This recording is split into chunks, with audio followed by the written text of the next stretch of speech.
So, yeah. So let me just ask, because I've got quite a few more questions to ask. Friendships. What is the role of friendship in your life? And how does the LGBTQ community come into that? And I know people have mentioned about having glitter there and how it's been a support, but can we have a bit more about the role of friendships in your life? Whoever wants to.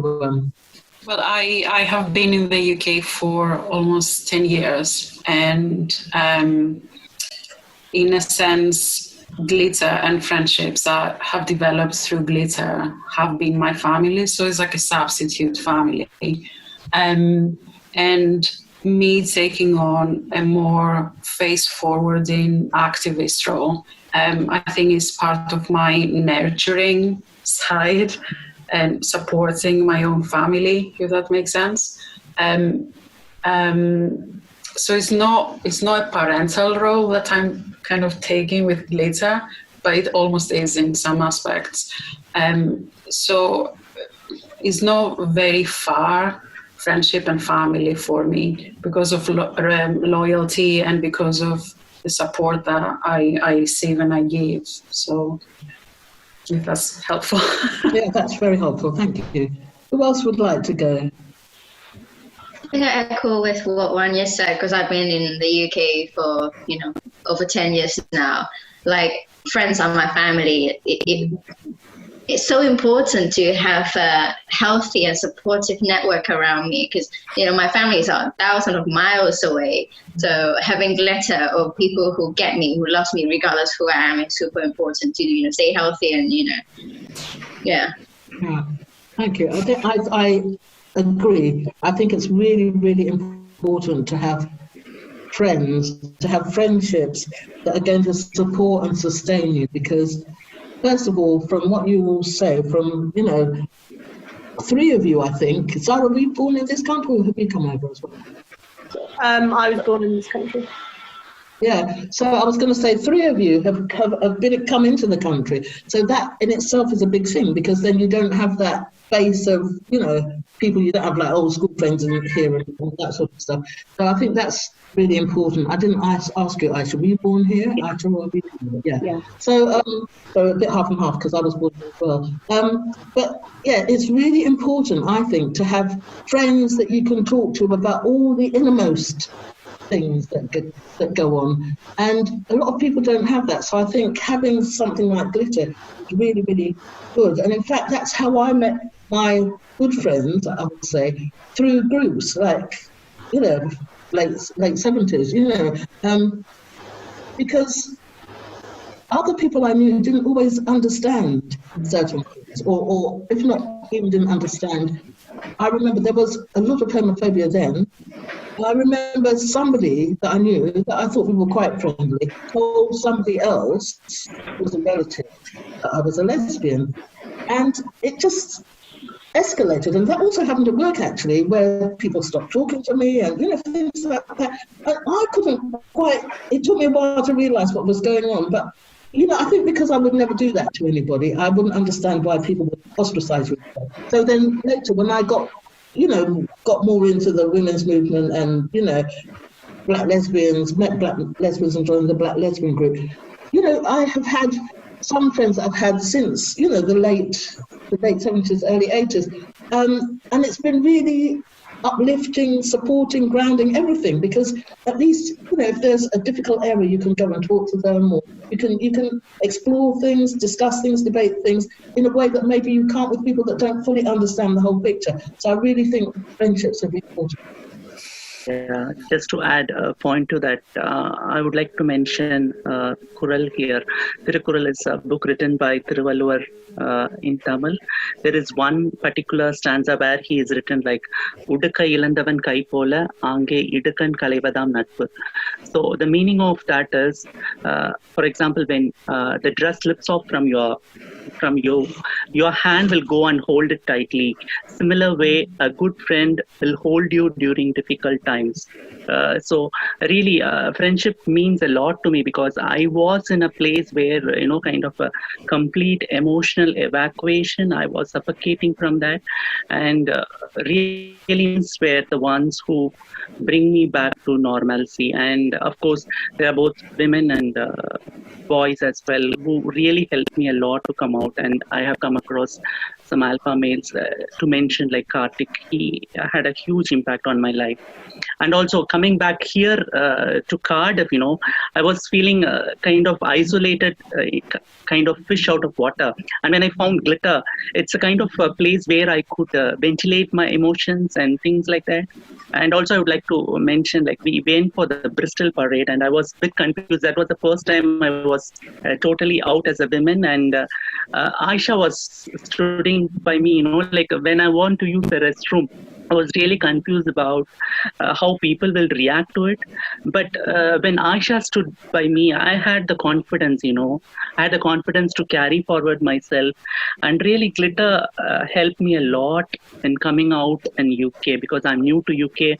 I don't know how people will react because back in India, when I was out as a woman, thousands of eyes will stare at me as if I did something wrong. Even when entering into a bus, a lot of people will look at me very differently. And sometimes those who sat beside me will stood up and walk away. So I have a kind of insecurity within myself, and Glitter gave me the confidence here in UK. I just want to mention these things. Yeah. Thank you. Okay, thank you very much.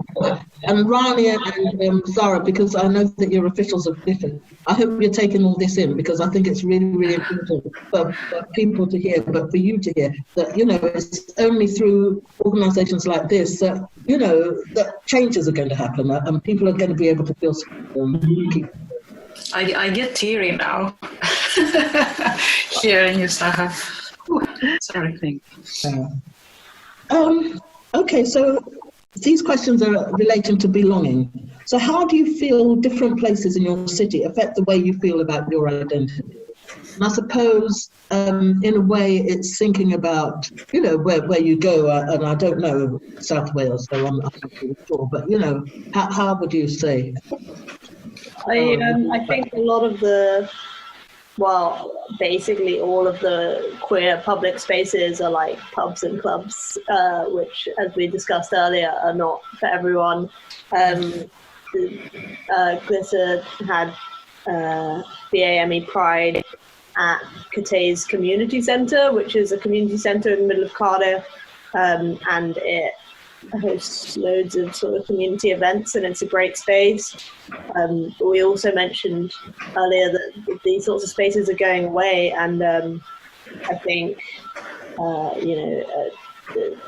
not to go too off topic, but society's like sort of focus on profitability and making money with everything means that community spaces often can't survive anymore. We've seen a lot of venues, for example, Goody Who was a bar where they used to have drag shows, and there were quite a few queer events. I think perhaps Glitter had some events there as well, I'm not sure, but they just couldn't afford to stay open anymore, and had to close their doors sadly last year, and so I think there's really got to be a big push to save these sorts of spaces, and to make sure that they stay alive. But I guess, like other parts of my identity, just something I've always found interesting, stuff like shopping for clothes and like going to the hairdresser, as someone who's sort of like a little bit gender ambiguous. I wear a lot of boys' clothes. I have short hair. It used to be shorter. So spaces like that, I found strangely hard to deal with in my life. Just find, like, when I moved to a new city, finding somewhere where someone can cut my hair, or going to a shop where I feel comfortable shopping in the men's section took me a very long time. I used to steal my brother's t-shirts as a teenager, and they'd be like, why don't you just go to the shop and buy your own? And I'm like, no, I'm too scared to go in the men's section. What if people judge me? So which I've realised is complete rubbish when I got older. But they're all aspects that city planners and people building these spaces have to take into consideration when creating spaces, creating cities. Thank you. Anyone else want to comment on that? Yeah, just to add points to Zara, I too felt sometimes nervous to go and buy women dresses. So I too have the same feeling, kind of how people will judge me or things like that. And the one thing I found different in Cardiff is, the restrooms are meant for both sexes. In Cardiff University, there are places where both men and women are allowed to use the same restroom. That's one thing different, which we didn't have back in India. And once you're out, it will be really trouble to use the restroom because both sides will be judged, either from the men's side or from the women's side. So that's why I said I was a bit nervous when I first went to Bristol, and Aisha gave me the confidence that you are a woman, use this, nobody will judge you. So, that kind of confidence comes out when you are with people like glitter, that's just, I want to add the point about the places where I feel lost in Butte Park, because that's a place where I like the natural surrounding, and also people don't look at you much, and you can be yourself, relaxing with the nature. So that's my favorite spot in Cardiff, Butte Park. Just want to mention. What's it called? Did you say Butte Park? Yeah, Butte Park, the longest park in Cardiff. Okay. Yeah. Next time you're around, Olivette, we'll take you to Butte Park. I'll wait for an invite to come to Cardiff. You're welcome. So do you feel that the spaces in your city are inclusive on the whole? So last year, I did a piece of work for the university, and it was a participatory research project where I asked the participants to go around Cardiff and South Wales and take pictures of spaces and places, locations that they feel are both BAME and LGBTQ friendly. And not one participant came back with one picture. So it was either BAME friendly or queer friendly, nothing merging both. And to me, that was shocking. So every time that I have conversations with representatives from either the BAME community, which is a massive community here in South Wales, or the queer community, I always bring this point up. Why there are not many spaces that combine both, intersectional spaces that we can feel safe and comfortable with. And 90% of what I get back is just lip service, because I don't feel people understand, like you said, Olivette, or how to act on diversity and equality kind of in equality way. So I feel it's, again, up to us as a community to create those spaces for ourselves and populate those spaces with positivity and the happy energy that we all have. But it's quite sad that I cannot see both, I cannot feel both in Cardiff. I don't know how is the situation in London, for example, but this is what I know from my own work here in Cardiff. I'll have to think about that. I can't answer that now. And also, I'm a bit old in the tooth, so I don't necessarily go out very much. Not to things like clubs and. Don't worry, we'll take you when you're here. Yeah. Can I say something? Yeah.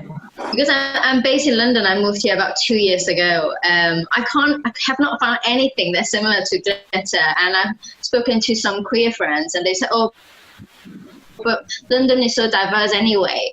But I still yet feel like for me, it's a lack of like community, like glitter in London, and especially like I see very, very few Eastern Asian representation in London at all. And it's only recently I found out there's an Asian cabaret show called Forbidden Peach, and I was so happy to go there. You know, I've not seen Asian doing drag show. That was just so fascinating for me. And when I went there, interesting enough, it was majority white people there, which is interesting. You know, they're also embracing the Asian culture in a queer setting. So yeah, I think that's also room for improvement, I guess. That's what I'm trying to say. It's a long-winded answer. But I was a bit surprised that they didn't come back with one picture running. No, none. They came back with pictures in BAME neighborhoods of pictures of a rainbow on an electric pole, saying, I wake up every single morning, I walk out of my door, I see the rainbow, I feel that I'm okay in myself, I take pride in myself every day, but I cannot be myself outside of my house because I will feel the judgment of the community. And there are certain areas in Cardiff, correct me if I'm wrong, that even during Pride months, they don't put out any rainbow flags.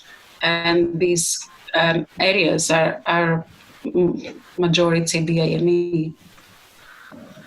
I'm going to move on. I've lost all track of time. I think we've been going on for a while, but I've got quite a few more questions, so I'm going to rattle through some of these. And if I'm going too fast, just let me know and I'll slow down. Okay, question 3 on this belonging, and I think this is to Michelle. Do you feel the LGBT community is inclusive? I will keep it kind of short because we talked a lot about the LGBT community is not culturally diverse. And I think we cannot acknowledge that. And I think there are 2 points I want to raise that I think the LGBT community can really improve. Is that, okay, the LNG has been having a lot of voice, but I think the B and T needs to be heard. Right, okay. Like, I think the bisexual community have faced a lot of, discrimination from, both lesbian and gay community. It's very hard for them to navigate. It just kind of like they're always being told, well, at least from what I've learned from my bisexual friends or pansexual friends, they feel like people perceive them of having a choice to choose which partner they want to end up with. And also for the trans people, I feel like it's still, I feel really angry for them, like they're not fully accepted and supported by the LGBT community. I find it quite disheartening and somehow so disgusting for LGBT people to discriminate them. If you have been marginalized, why would you want to marginalize other group? It really doesn't quite make sense to me. So I think this is something that the community should reflect on. Okay, thank you. Yeah. Any other comments on that, or? Can I just say one thing? I was once on a panel and doing a discussion, this is like pre-Pride, a couple of years ago, and they were talking about sites, dating sites and everything. They were talking about racism in the LGBTQ plus communities. And somebody told me that there was, or not just me, but they were saying that there's sites that say they don't want any black people or any people of colour, or, and individuals are saying that on their sites, and like you say, Michelle, if one would imagine that if you're in a position where you've been discriminated against, then you would have some empathy for all peoples that are, but actually it just doesn't work that way, as a lot of people have found. But anyway, that's something else, and I think it might come up again, but yeah, it is frustrating, and it does make one feel angry that people can't see beyond. And it's interesting because the likes of Martin Luther King, who else? I don't know, there are quite a few people back in the day of, the civil rights movement that acknowledged that we need to have, links with all these marginalised groups. And that was then. I'm just thinking, well, we've moved on, but people are not maybe hearing that. But anyway, let me ask you some more questions. And I think at the end, if there are any comments from any issues that have been talked about, we can address them again. So now we're looking at feminism. What do you think about feminism without intersectionality? And that's to Zara. I think I'll take that one because I confused the names on that one. Okay, sorry. It was a late job last night, sorry. Yes, there is feminism without intersectionality, and that, even though that's really sad, it is happening. And over the last, I think, couple of days, Twitter has exploded with TERFs. I don't know if you're familiar with the term. So it's trans exclusionary radical feminism. So they were going after trans rights, limiting trans people's access to education and health, and that was extremely problematic for many reasons. And I feel sorry, who was doing that? So it was the Minister for Women in the UK. Oh, right. So she started backtracking some of the rights for trans people. I don't want to talk about trans people when Sarah is here. Saha is here, so maybe she wants to talk about it a bit more. But it has been really brutal, and they were also questioning the rights of women who don't have kids, whether they have the right to be called women. It was bizarre. They were calling up, what was the card called? Child-free card as a privilege. So people who don't have kids during the lockdown have had an easier kind of life because they don't have kids, which was appalling. I'm backtracking. Where I was going with that? Yes. So there is feminism without intersectionality, but intersectionality is a theoretical tool to explore discrimination, racial or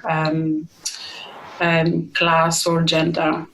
And I think one of the reasons why we call this event a womyx event and not a women's event is because we want to include transgender women in the community. We want to show our support to friends like Saha, which is really, really important for us. So yeah, there is. Okay, yeah, thank you for that. And I just want to go back to the womyx, because I didn't even know how to pronounce that. So can you tell me that again? Sorry. It's womyx. Womyx, yeah. Yeah. And what made you use that terminology? So there are two terms. One is women with a Y, and that term is primarily used by white feminists in order to separate themselves from women, because men refers to men. But womyx, like we all are, refers to a more intersectional, inclusive idea of feminism that embraces and celebrates trans rights. So yeah. Thank you for it's that. It's about inclusivity. Yeah. This term was coined by a Black academic in the 90s, and it has evolved since then.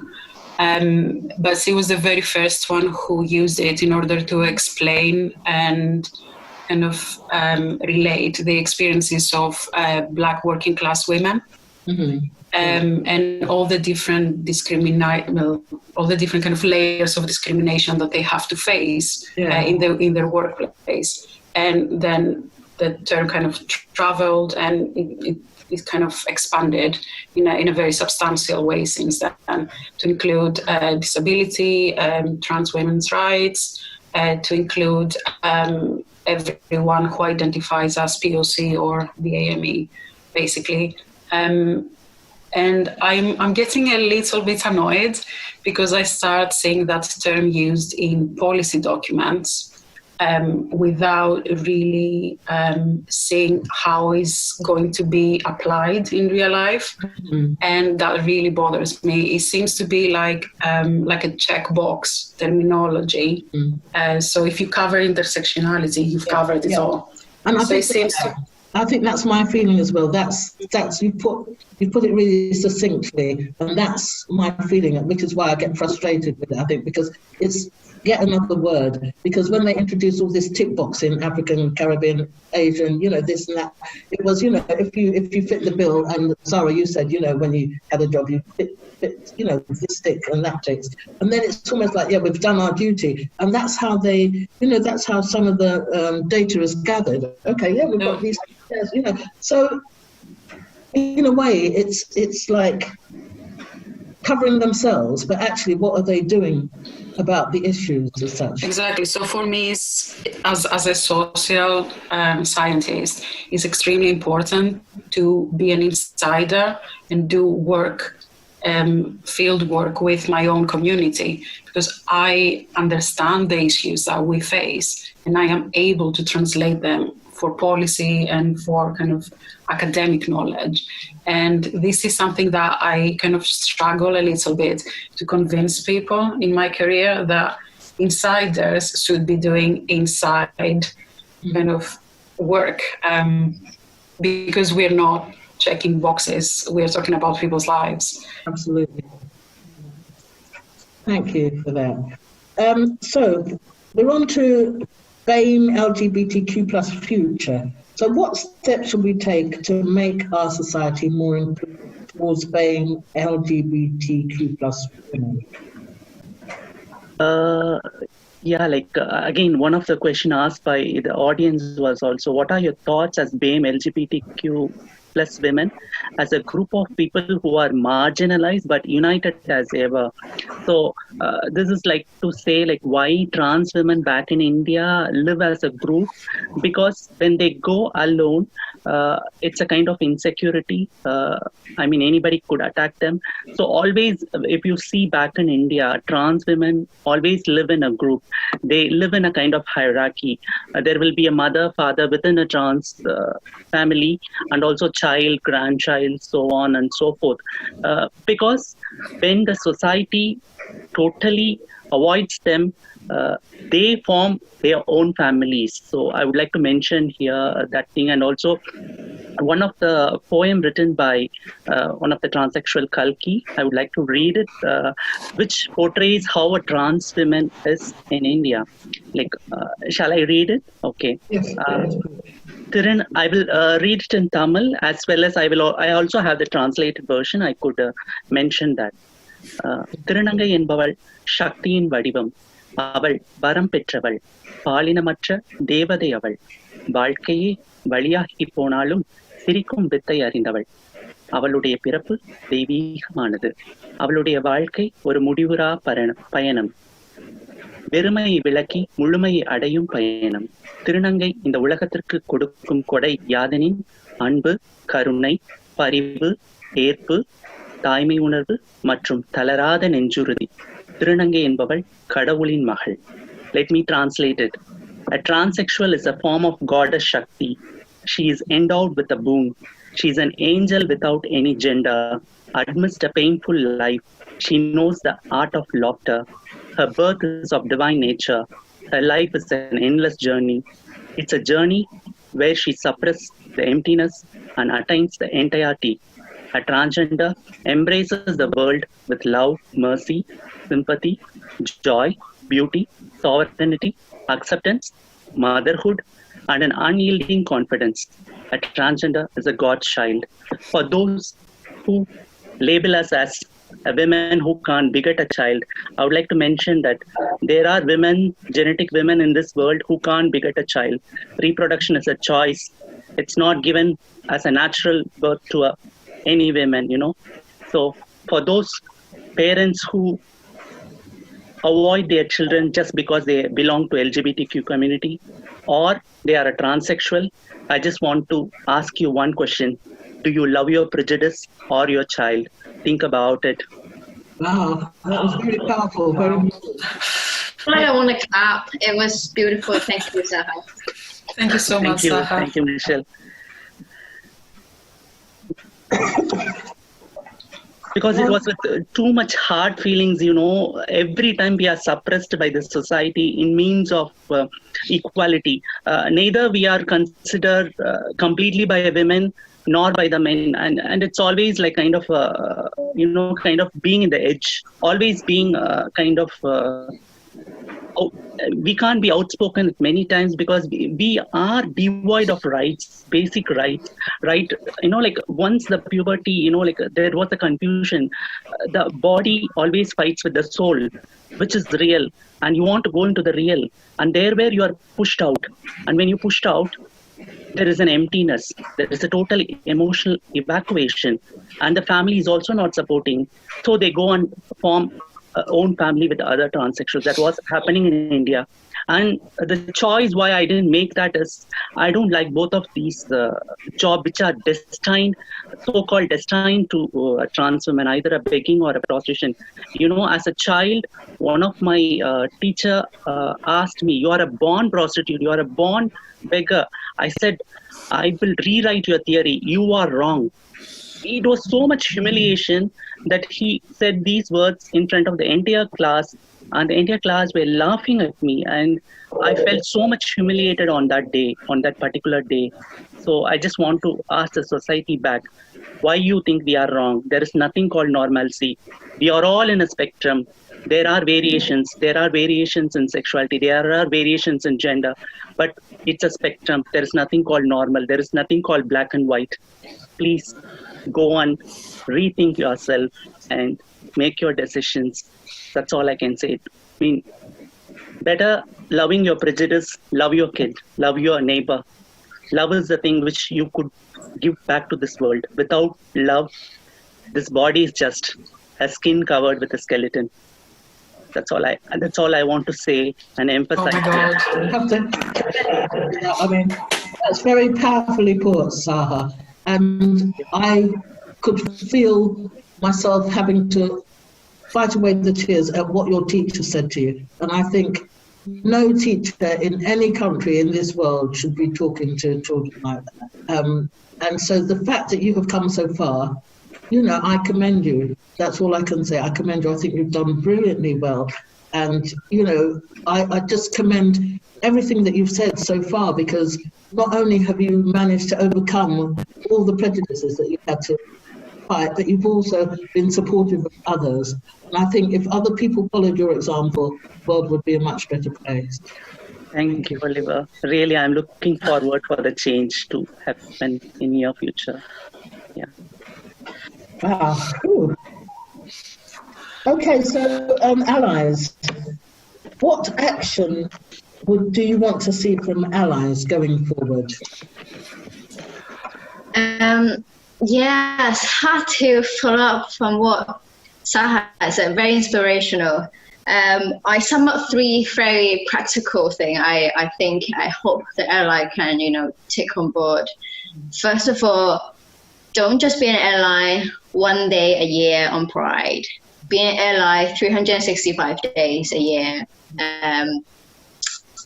Second point, linking to the first one, be an active bystander. Actions speak louder than words. Call out inappropriate behaviors when it's safe. Show up for your friends who need you. Third point, I think this is a little bit provocative, but I do challenge allies when they use the word BAME. Think about who they're grouping in this group. We are very diverse. Look at the panel today. We are so different from different backgrounds. So I do challenge ally when they think about or when they use the word BAME, do you consciously know that we are all very different? And, and respect each other. I think these are the 3 points I'm going to tell our allies. Yeah, okay, thank you. That was really succinct and to the point. Does anyone else want to add anything to that? We have, I agree with Michelle, and we have been kind of pulled by our own community as to why we're using the word BAME, because a lot of people find it offensive. But we all identify in a different way, and the most kind of cohesive way to sum who we are and our backgrounds is BAME. I'm not saying is perfect, but is the most kind of cohesive word that we can find at the moment And whoever's got a better word, please tell us and let's have a chat about it. So that's my, me on BAME.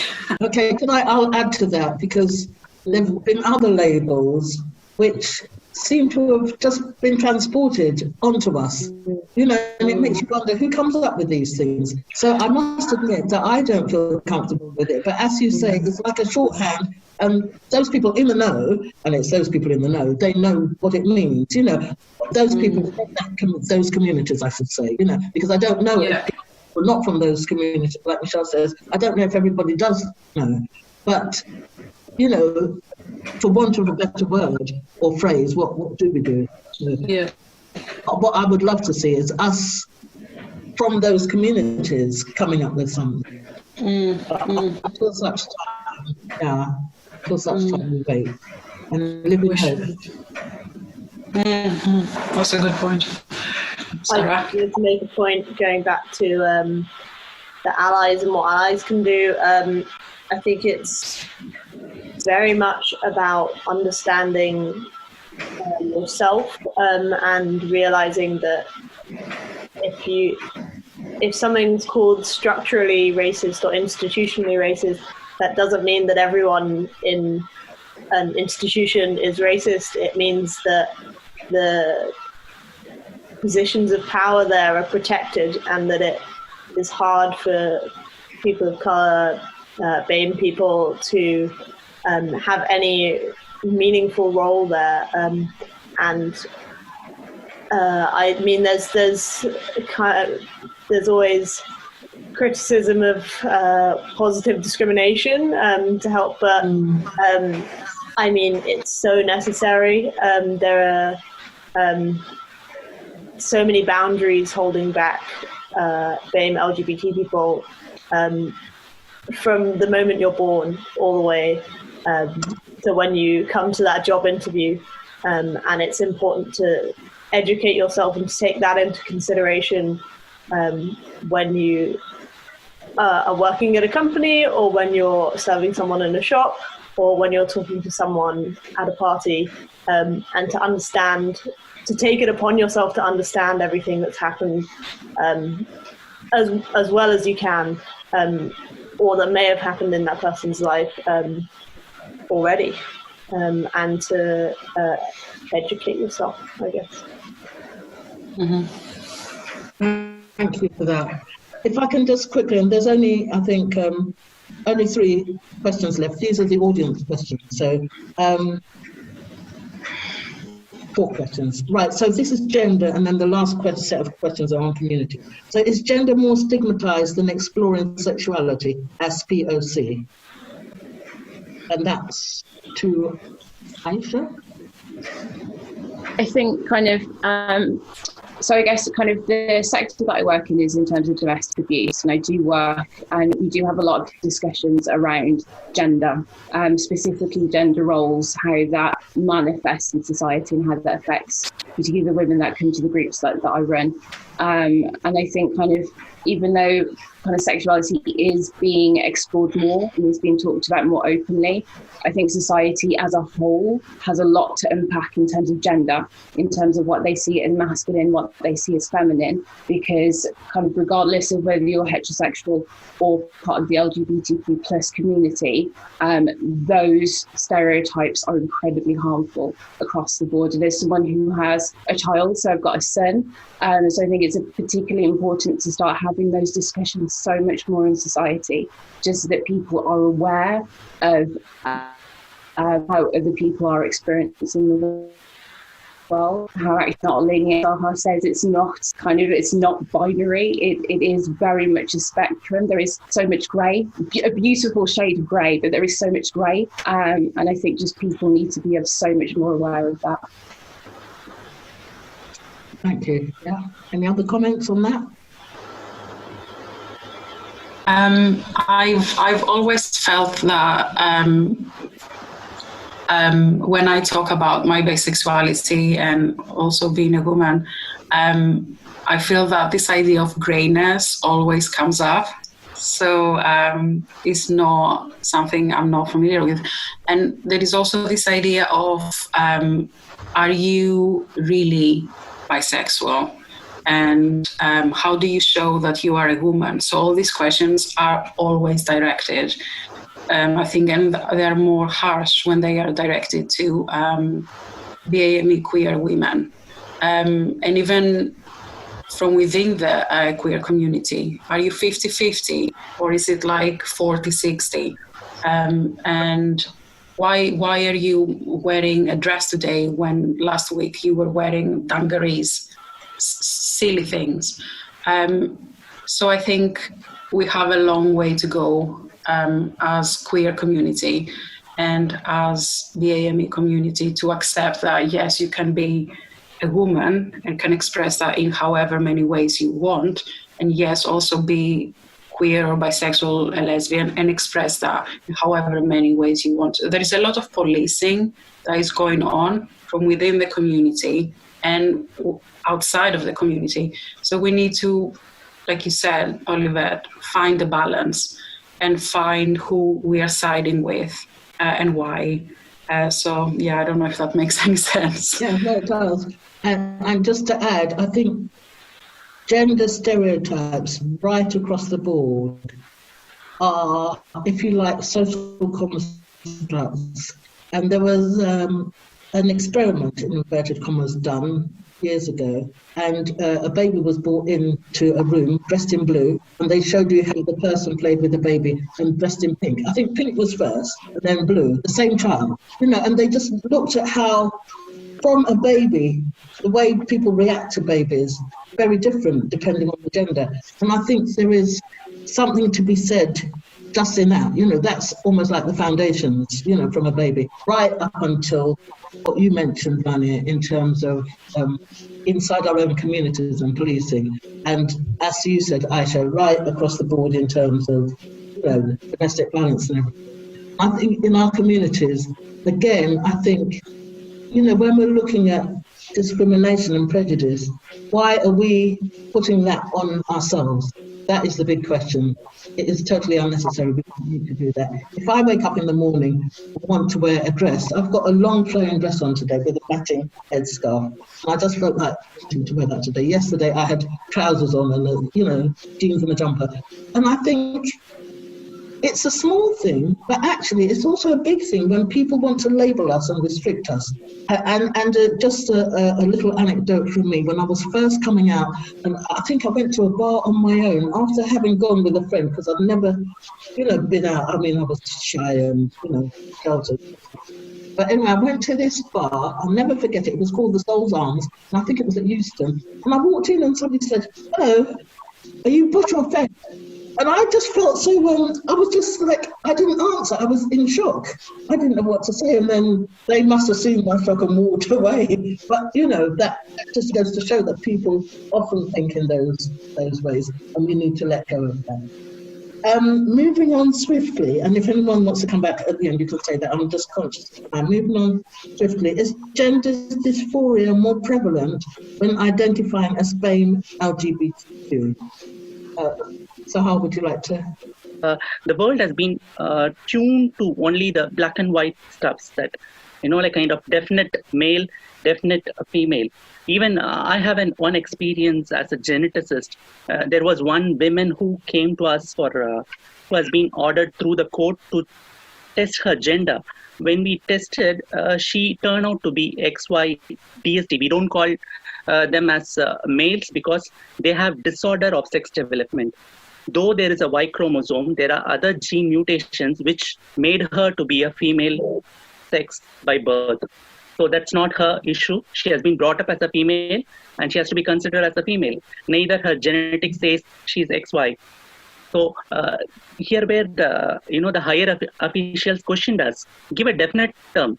She's a male or a female. But we said we can't give that definite term because we could give like XY DSD as a genetic report. We can't tune as you wish because this is a spectrum. This is a normalcy, a variation in the normalcy, and you have to accept it. So the wider public have no acceptance towards it because they have very vague understanding about gender and sexuality. Gender is actually made by the society. It's not a definite black and white. That's what I want to say here, and want to mention that don't go with your views that you have been taught up with. Try to broaden your knowledge and, accept the variations. Thank you very much for that. Thank you. Do you have any links with any LGBTQ communities, other communities that are not BAME communities? Yes. Do you have links? So Glitter has very strong links with Pride Cymru, who organize the main Pride here in Cardiff. And okay. Pride Cymru has been one of our biggest allies since day one. They support the training that I deliver. They always come back for more training on how to be a BAME queer ally. Okay. And they give us a lot of opportunities. They include us in a lot of spaces and in a lot of discussions that we are excluded as a community, or we are considered an afterthought. Mm-hmm. And Pride Cymru always steps in and has our back. They make sure that we always feel comfortable with whatever is happening within the queer community. We always get to sit on the table. So we are always very happy to work with them, and we trust them implicitly. There aren't that many queer organizations here in South Wales. We all know each other more or less. And it's because South Wales is a very small community. But I feel that when Pride Cymru in particular, they take time to get to know what we think and how we feel about situations, is the right way to move forward with them. And I always have time for them, always. Okay, that's good to hear, because it's good to hear that there's movement. I expect that this is an audience's question, so I expect maybe people in the audience who've had different experiences, but it's good to hear that, and I say that, I'm assuming Pride Cymru is predominantly white. Is that right? They are, and one of our committee members, Abdurrahim, sits on their board as well. So he's the bridge between Glitter and Pride, and he identifies as a gay man. He's a gay man from Morocco. He's an HIV activist, and he's an actor as well and a writer. You would really love him. Very creative soul. Absolutely adore him. Thank you very much. Yes, and I think the last question is BAME LGBTQ womyx going forward. Are we still marginalised within the BAME LGBTQ plus community? If yes, how do we progress our visibility? Yeah, so if we weren't marginalised within our community, we wouldn't have this conversation for the first time in 2020. So that says a lot. And like I explained earlier, this event was kind of conceived creatively after our first BAME Pride, which happened last year in 2019. So it has taken quite some time for us to all be together. But I'm sure it's not going to be the last time. I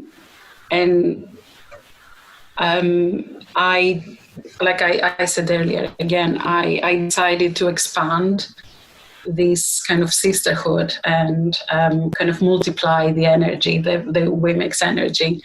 And we're going to be launching the Glitter Sister International at the end of June. And Zara is on board. I'm sure Saha and Aisha will be joining me. And we're going to be having these discussions that we're having today multiple times with women from all over the world, and kind of finding connections and finding issues that we can solve ourselves, take action, take it now, and support each other in the most positive and most productive way. So for me, moving forward, Glitter Sister International is a platform and is open to everyone and is embracing everyone as well. So, yeah. That sounds great. Has anyone else got any ideas of moving forward apart from Glitter Sister? Okay, well, I will tell you my idea. Sorry, no, I don't believe it is your only hope, but I think it's a great idea because people, there are people who are isolated as well, or people who are anxious. And I think if you've got something like this, which I'm assuming will be online for now, is that right?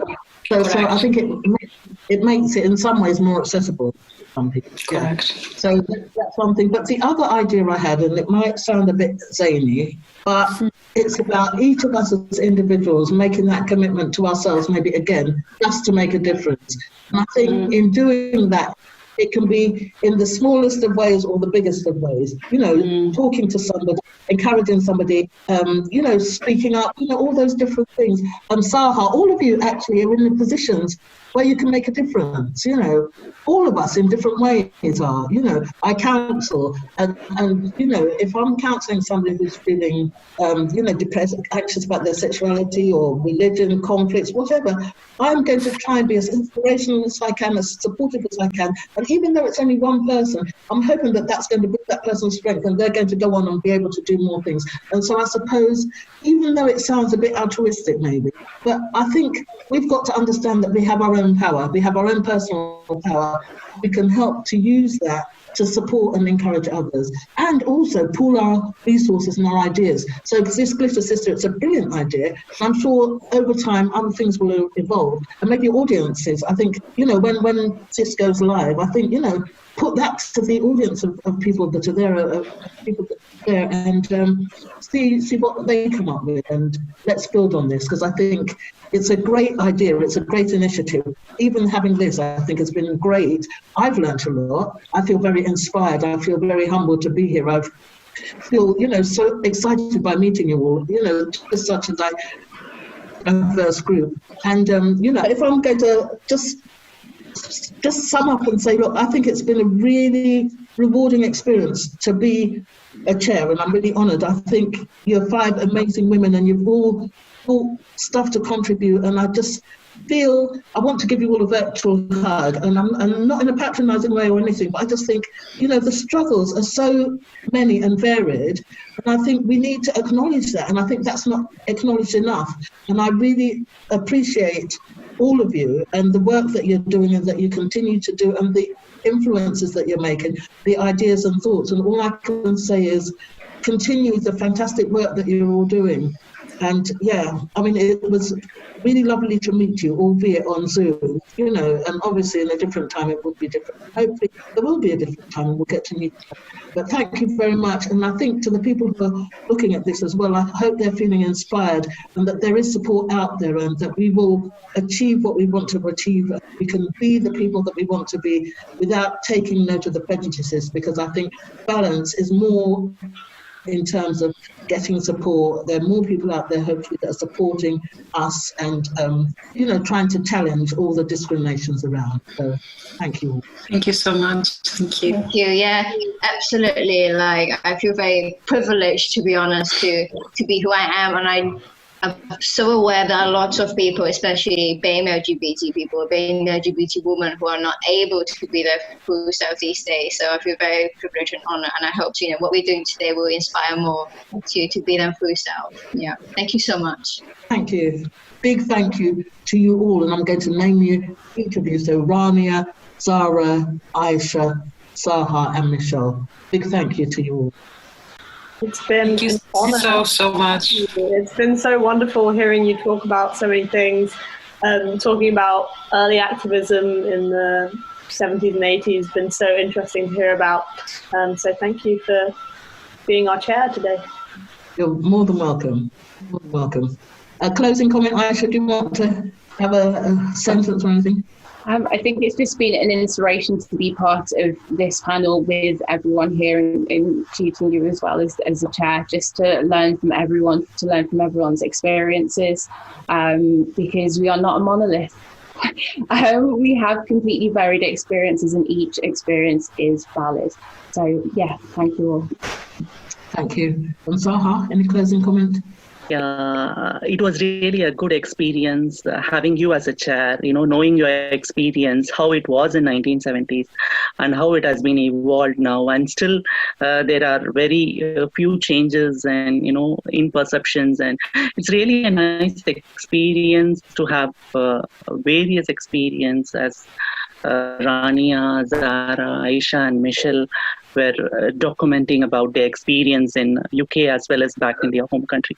So I think we really should go forward in that aspect, and also to add up, we should also try to involve sensitizing this gender dysphoria in schools, because I have come across some queries in the Facebook that there is a child with gender identity conflict and how to handle it, because the teachers were not aware how to handle, because sometimes it really hurts you for a trans woman to be addressed as a male or a trans man to be addressed as a female.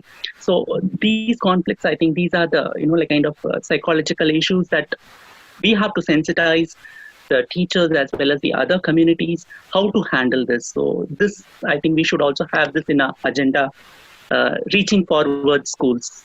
Yeah, that's my closing comment. Yeah. Thank you very much. And Rania, do you want to? I want to thank you all for your time. I want to thank you all for your energy, for your wisdom, Olivette. I really appreciate you being here today, and thank you for chairing this very first discussion of its kind in the country, which is bizarre. There wouldn't have been anyone better than you, and I'm sure you're going to be a staple to our panels. I'm pretty certain you will.